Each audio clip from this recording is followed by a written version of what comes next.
Let's go to Minneapolis, where all this began, of course, and Becky Cottrell. And what have you seen tonight, Becky?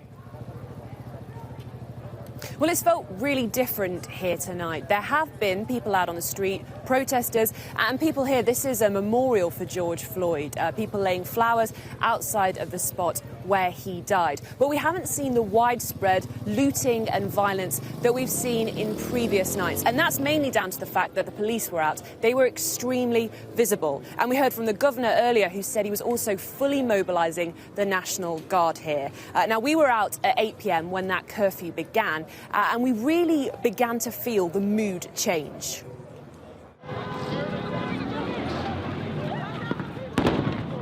This is the moment protesters in Minneapolis realised the police were serious about ending their demonstrations.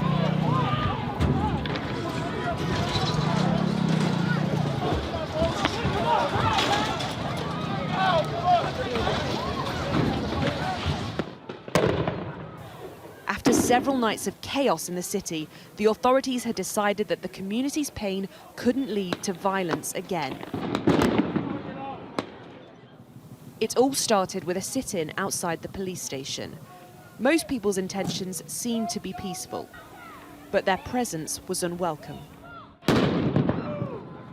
The police weren't going to let protesters break the city's curfew again.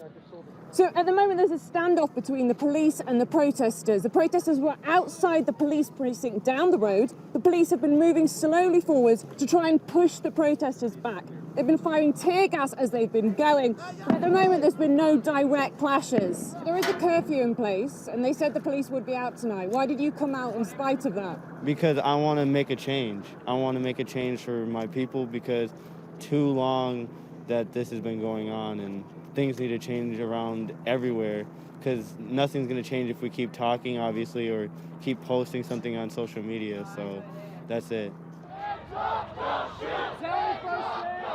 Many refused to be intimidated. No, I'm not. I would have to live in fear every day if I did. No, you can't walk in fear, because if you walk in fear, you're not going to be here. A quickly assembled barricade reinforced by fire, protecting themselves and the message they want the world to hear.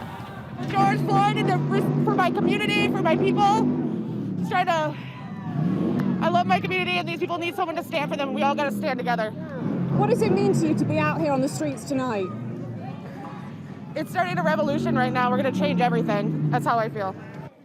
Local leaders had been clear. They wanted control of the streets tonight, and that promise was kept.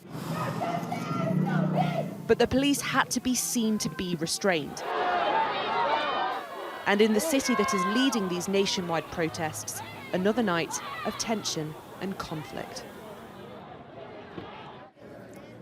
Now, as you saw in that report, the police were using tear gas and rubber bullets, but it did feel like there was a conscious effort on their part not to be seen to be using excessive force. The protesters out here may disagree with that. They may disagree with the police's tactics tonight, but it did feel like they didn't want to antagonise. This was a really important moment for the Minneapolis Police Department after that video that surfaced that triggered all of these protests around the country. And the protesters that we spoke to tonight, they kept mentioning George Floyd's name and how angry they were that more were not willing to stay home and obey the curfew.